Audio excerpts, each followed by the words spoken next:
नमस्कार। रुद्राष्ट्र विज्ञान में आप लोगों का बहुत बहुत स्वागत, अभिनंदन है। सबसे पहले आप सभी दर्शकों को श्रावण मास की बहुत बहुत शुभकामनाएं, बहुत बहुत बधाई। ये बड़ा पवित्र मास होता है और इस अवधि में भगवान शिव की कृपा पाने का सबसे सुनहरा मौका होता है। मैंने अपने अनुभव में पाया है कि शिव जी के मामले में जब भी हम चमत्कारिक मंत्रों की बात करते हैं तो एक मंत्र आता है सिर्फ, और वह है श्री महामृत्युंजय मंत्र। लेकिन आज मैं आपको बताऊंगा दूसरा एक ऐसा चमत्कारिक, बिल्कुल अचूक वार करने वाला मंत्र, और इस मंत्र के माध्यम से आप पा सकते हैं अपने इच्छाओं को पूर्ण करने वाली सारी व्यवस्थाएं।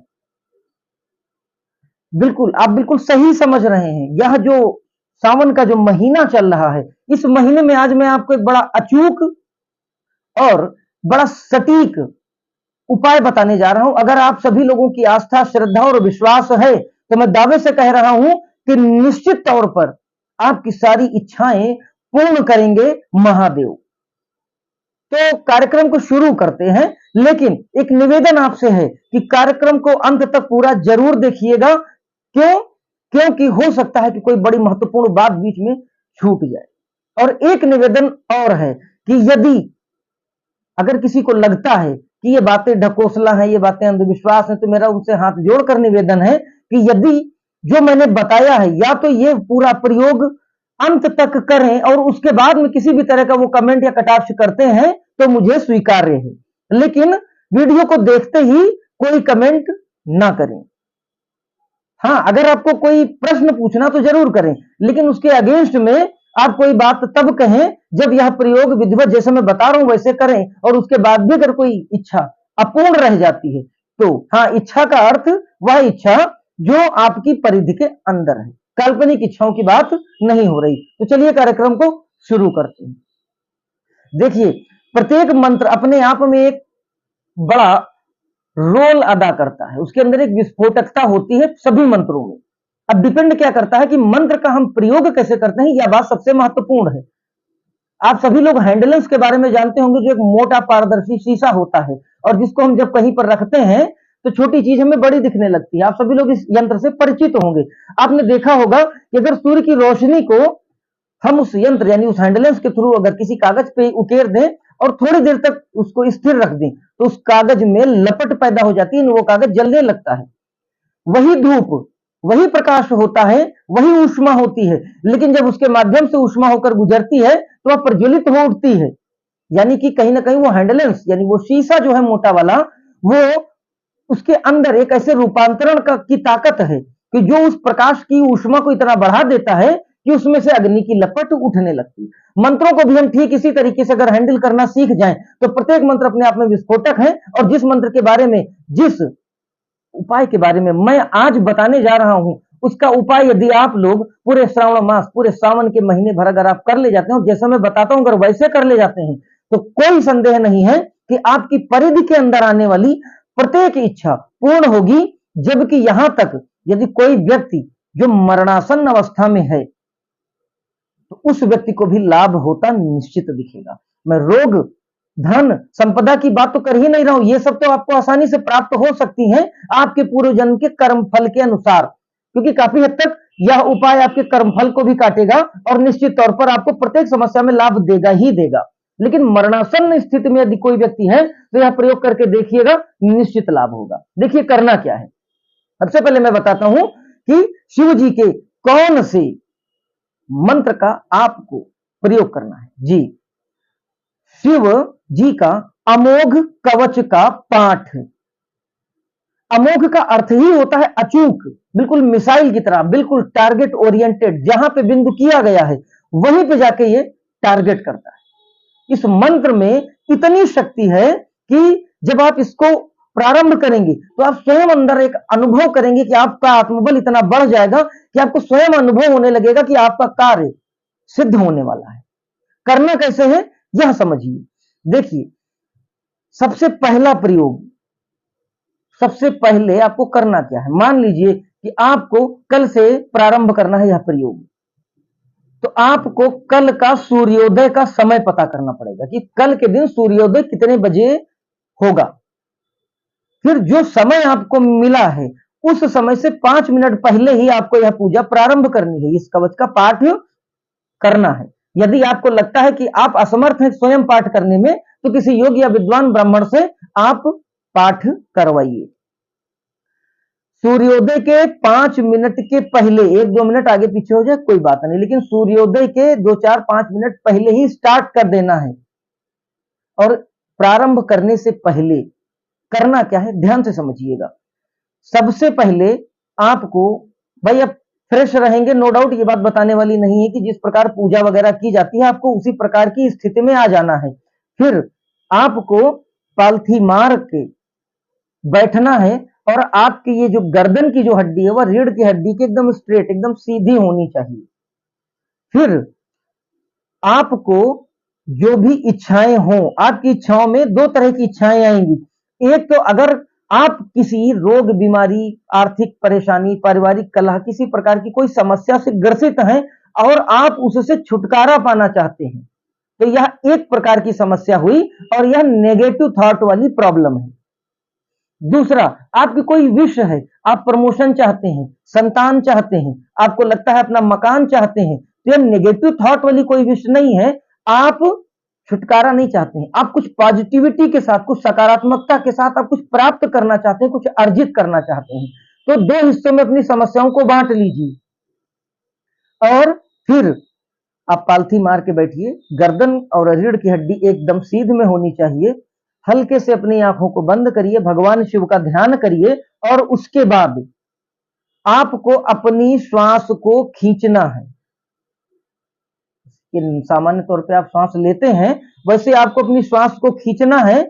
पहली श्वास जब आप खींचेंगे, तो जब श्वास खींच रहे होंगे तब आपको उन इच्छाओं को अपने मन में भगवान शिव से प्रार्थना करते हुए मांगना है जो आपकी सकारात्मक इच्छाएं हैं, मतलब जिसमें नेगेटिव थॉट नहीं। जैसे मैंने अभी उदाहरण दिया, आप चाहते हैं कि आपको प्रमोशन मिल जाए, तो आप जब श्वास लेंगे तो ये पॉजिटिव थॉट है, या आपको प्रमोशन चाहिए, आप कुछ मांग रहे हैं, किसी चीज से छुटकारा नहीं आप चाह रहे हैं, तो श्वास खींचिए और प्रार्थना करते रहिए कि हे महाकाल, हे त्र्यंबकेश्वर, हे भगवान शिव, हे भोले शंकर, जो भी आपके मन में आता है भगवान शिव के लिए, उनका नाम लेते हुए मन में, और अपनी इस इच्छा को आप दोहराते रहिए और श्वास खींचते चले जाइए।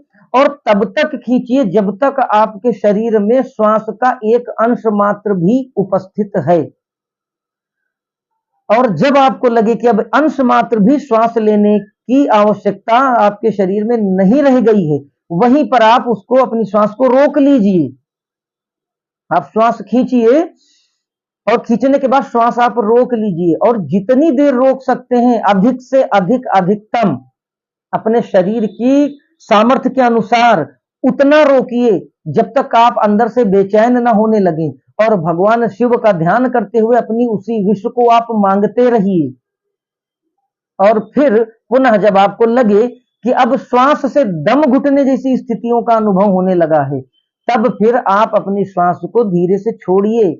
और जब आप अपनी श्वास को छोड़ें, तो उस समय आपके मन में किसी चीज से छुटकारा या मुक्ति आप पाना चाहते हैं, तब आप श्वास छोड़ते हुए अपनी कामना, प्रार्थना भगवान शिव से करिए कि यह मैं छोड़ना चाह रहा हूं, इससे मुझे पीछा छुड़वाइए। जैसे कि कोई शत्रु आपको परेशान कर रहा हो, या फिर आपके अंदर कोई बुरी लत, कोई आदत है, आप उससे छुटकारा पाना चाह रहे हैं, या फिर कुछ भी ऐसा जो नेगेटिव है, आपको डिस्टर्ब कर रहा, आपको परेशान कर रहा है, वह चीज आप श्वास छोड़ते समय भगवान शिव से मांगिए। अगर आपकी दोनों प्रकार की इच्छाएं हैं तो श्वास लेते हुए भी मांगिए और श्वास छोड़ते हुए भी मांगिए, और अगर केवल सकारात्मक इच्छा है तो श्वास लेते हुए मांगिए, और नकारात्मक रूप से अगर आप किसी चीज से मुक्ति पाना चाह रहे हैं तो श्वास छोड़ते हुए भी केवल आप मांग सकते हैं। जब आप श्वास छोड़ते रहेंगे तो श्वास छोड़ते छोड़ते तब तक श्वास को छोड़िए, शरीर से निकालिए बाहर, जब तक आपको लगता है कि आपके शरीर में श्वास का अंश मात्र भी रह गया है। और जहां पर, जिस बिंदु पर आपको लगता है कि आपकी श्वास अब और छोड़ने लायक आपके शरीर में श्वास नहीं बची, वहां पर फिर आप रोक लीजिए और तब तक रोक कर रखिए जब तक आप अधिकतम रोक सकते हैं, और भगवान शिव से प्रार्थना करते रहिए और अपनी इच्छित समस्या से छुटकारा पाने के लिए प्रार्थना करते रहिए। यह पूरी प्रक्रिया 3 बार करनी, यानी 3 बार आपको श्वास लेना है और छोड़ना है, श्वास लेना है, छोड़ना है, और श्वास लेना है और छोड़ना है। और यह क्रम 3 बार करेंगे। तीनों बार आप भगवान शिव से अपनी प्रार्थना करेंगे और जो भी आपको मांगना है मांगेंगे, और जिस चीज से आपको छुटकारा चाहिए वह छुटकारा की बात आप उनसे कहेंगे, निवेदन करेंगे। और यह प्रक्रिया भी आपको सूर्योदय के पहले ही कर लेनी है। प्रारंभ आपका शिव अमोघ कवच का सूर्योदय के पहले ही हो जाना चाहिए, और फिर आप प्रारंभ करें भगवान शिव के अमोघ कवच का पाठ करें, ध्यान पूर्वक करें, और इस प्रकार करें कि संपूर्ण हो जब तो सूर्योदय हो चुका हो। बस इतना ही करना। देखिए, मैंने इसीलिए पहले कहा कि किसी को ये टोटका लगता है, किसी को अंधविश्वास लगता है, तो कोई जरूरत नहीं है, मुझे आपके कमेंट की कोई आवश्यकता नहीं है। हाँ, कमेंट आप तब करिए जब यह प्रयोग करिए, और उस प्रयोग के करने के बाद आपको इच्छित प्राप्ति ना हो। इच्छित प्राप्ति से अर्थ कि आपकी परिधि के अंदर आप जिन चीजों के पात्र हैं और आपको लगता है कि वह चीज आपको नहीं मिली, वह अगर आपको प्राप्त नहीं होती है तो आप कमेंट करिए। फिर मैं इस विषय पे आपसे चर्चा कर सकता हूं कि कोई कमी रह गई या नहीं रह गई है, या फिर इसमें कोई कमी है, तब आप मुझे कोई उत्तर दीजिएगा। तो मुझे विश्वास है कि आप बेहतर और बिल्कुल ठीक ढंग से समझ गए होंगे कि श्री शिव अमोघ कवच का पाठ किस प्रकार करना है। यह बिल्कुल ठीक ऊर्जा का रूपांतरण है, ट्रांसफॉर्मेशन ऑफ एनर्जी है उस मंत्र की। जब आप इस ढंग से इस मंत्र का यानी इस कवच का जब पाठ आप करेंगे तो नो डाउट भगवान शिव इस पवित्र सावन के महीने में आपकी वह इच्छा निश्चित पूर्ण करेंगे।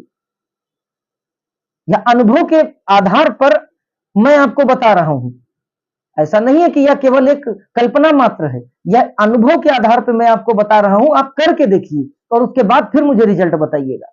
निश्चित तौर पर आप खुद को कमेंट करने से नहीं रोक पाएंगे, करके देखिए फिर बताइएगा।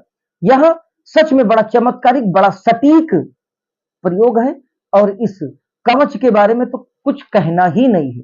जो भी आप चाहते हैं आप पा सकते हैं, लेकिन आप अपनी परिधि के अंदर, क्योंकि पूर्व जन्म के कर्म भी टकराते हैं, पूर्व जन्म के कर्मों का प्रारब्ध भी भोग करना है।